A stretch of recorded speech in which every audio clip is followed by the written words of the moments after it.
का जो हमारा डेरिवेशन है अनंत विस्तार की समतल आवेशित चादर के निकट वैद्युत क्षेत्र की तीव्रता। यदि डेरिवेशन को हम पूरा देखेंगे तो 100% आपको समझ में आएगा। इसके लिए सबसे पहले हमको क्या करना होता है, एक समतल आवेशित चादर ले लेते हैं। ए बी सी डी एक चादर है जिस पर Q आवेश वितरित है।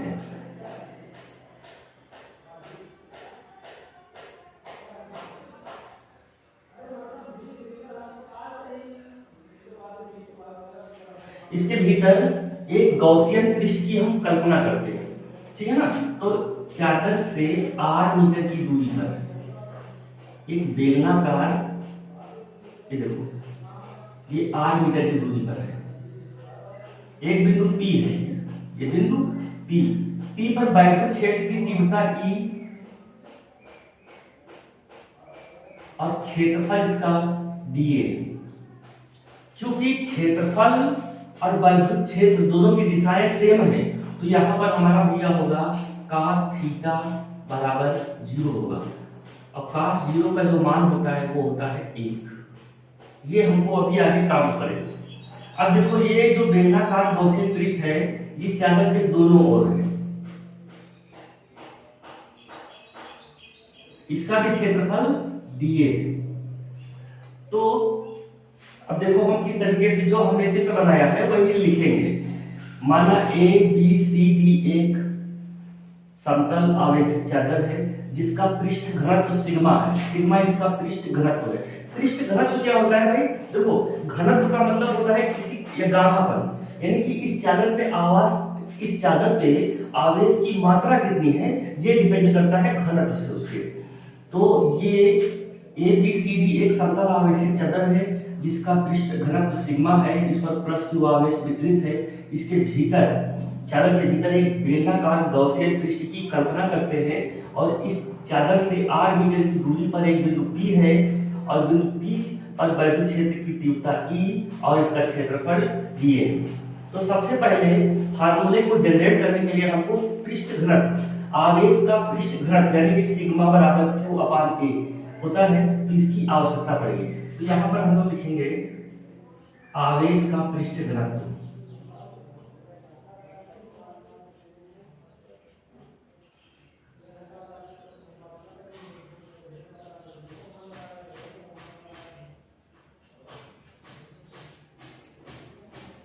अरे भैया तो आवेश का पृष्ठ घनत्व क्या होता है, तो किसी आवेशित चादर पे, ठीक है ना, या किसी पृष्ठ के प्रति एकांक क्षेत्रफल पर वितरित आवेश को आवेश का पृष्ठ घनत्व कहते हैं। यदि ये पृष्ठ है, इस पृष्ठ पे इसके हर जगह पर जो आवेश वितरित है उसी आवेश को हम लोग आवेश का पृष्ठ घनत्व कहते हैं। फिर से एक बार, किसी पृष्ठ के प्रति एकांक मतलब होता है हर जगह जो आवेश वितरित है, मतलब आवेश की इंटेंसिटी क्या है ये डिपेंड करता है पृष्ठ घनत्व पर, ठीक है ना, आवेश का पृष्ठ घनत्व।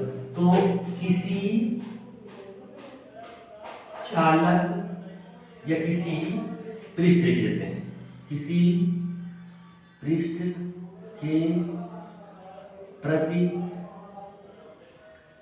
एकांक क्षेत्रफल पर वितरित आवेश को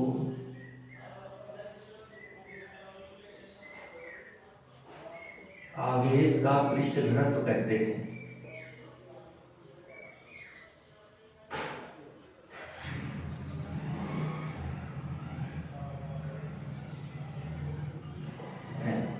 इसे सिग्मा से प्रदर्शित करते हैं।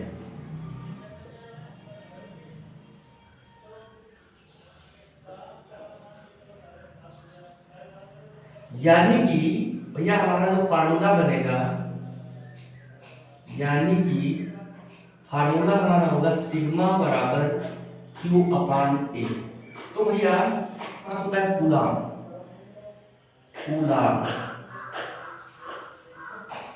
बटे को भी हम बोलते हैं प्रति एरिया, एरिया मतलब का क्षेत्रफल, क्षेत्रफल का मात्रक होता है, क्षेत्रफल का मात्रक होता है मीटर स्क्वायर, ये रहेगा मीटर स्क्वायर, ये मात्रक निकल है।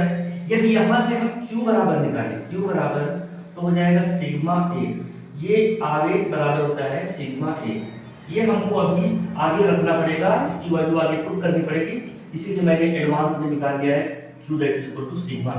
ये करेंगे तो निम्न करने के लिए देखो इस तरीके से हम लोग लिखते हैं। माना एक समतल आवेशित चादर की ABCD है, चादर का पृष्ठ घनत्व सिग्मा है, चादर से r मीटर की दूरी पर बिंदु P है, बिंदु P पर वैद्युत क्षेत्र की तीव्रता हमको ज्ञात करनी है। तो यही हम इसमें लिखेंगे। माना एक समतल आवेशित चादर ABCD है, जिसका पृष्ठ घनत्व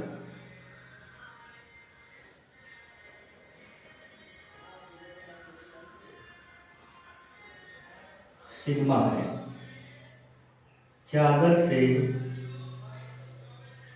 r मीटर की दूरी पर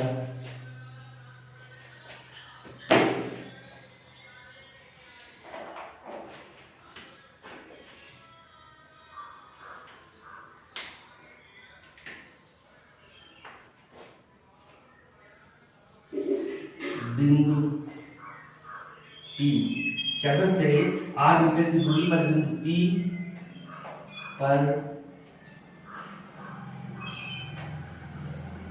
वैद्युत क्षेत्र की तीव्रता पता करनी है, हमको पता करनी है, अपनी भाषा में हम लिखते हैं। तो चादर के भीतर एक बेलनाकार गॉसियन पृष्ठ है, इस बेलनाकार गॉसियन पृष्ठ के भीतर जो वैद्युत फ्लक्स है वो कितना है, यहां से लिखेंगे गॉसियन पृष्ठ के दोनों ओर फ्लक्स, हमारा दोनों ओर फ्लक्स कितना निकलेगा भैया, फ्लक्स को लिखते हैं, फ्लक्स को लिखते हैं फाई ई से।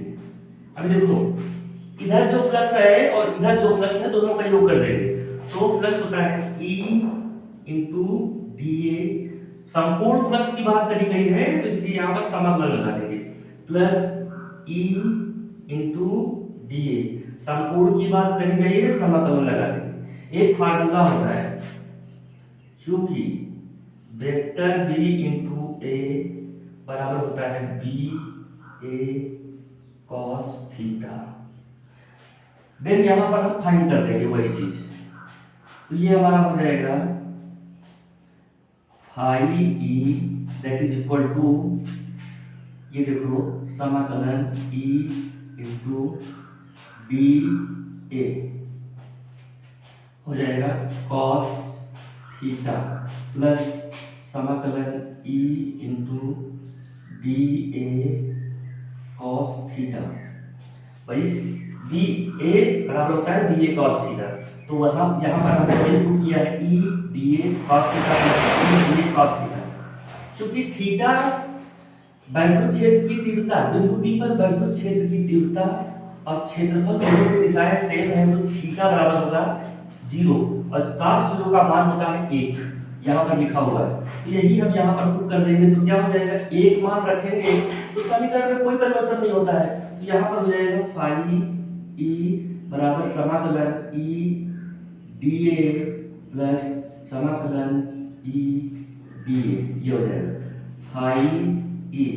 दे भैया E बाहर आ जाएगा, तो E बाहर आ गया, समाकलन DA प्लस E बाहर आ गया, समाकलन DA हो जाएगा।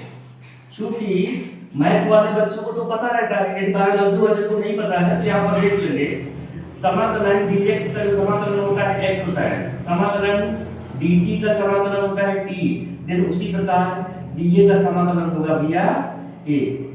यही वैल्यू यहाँ पर पुट कर देंगे, ओके। तो यहाँ से हो जाएगा हमारा फाई ई बराबर हो जाएगा E, इसका समाकलन होगा a प्लस E और DA का समाकलन होगा a लिख लेंगे। 1 टाइम्स E है, 1 टाइम्स E ऐड होते हो जाएगा 2 times E, phi E that is equal to 2EA। ये हो गया। अब चूंकि यहां से देखेंगे हम लोग, जो गॉस की प्रमेय होती है वो क्या कहती है, गॉस थ्योरम। गॉस थ्योरम होता है फाई ई बराबर Q अपान एप्सिलॉन नॉट। यही मान यहां पर पुट कर देंगे, तो फाई ई की जगह पर हम लोग लिखेंगे Q upon epsilon naught, Q upon epsilon naught that is equal to 2EA हो जाएगा। अभी इतने से काम नहीं चलेगा, यहां पर देखो पृष्ठ घनत्व से हमने निकाला था Q that is equal to sigma A, यानी कि जहां पर Q है वहां पर हम सिग्मा A पुट करेंगे। तो यहां से देख लेंगे आप लोग, Q अपान एप्सिलॉन नॉट बराबर हो जाएगा 2EA। Q की जगह पर हम लोग लिखेंगे सिग्मा A बटे एप्सिलॉन नॉट बराबर 2EA।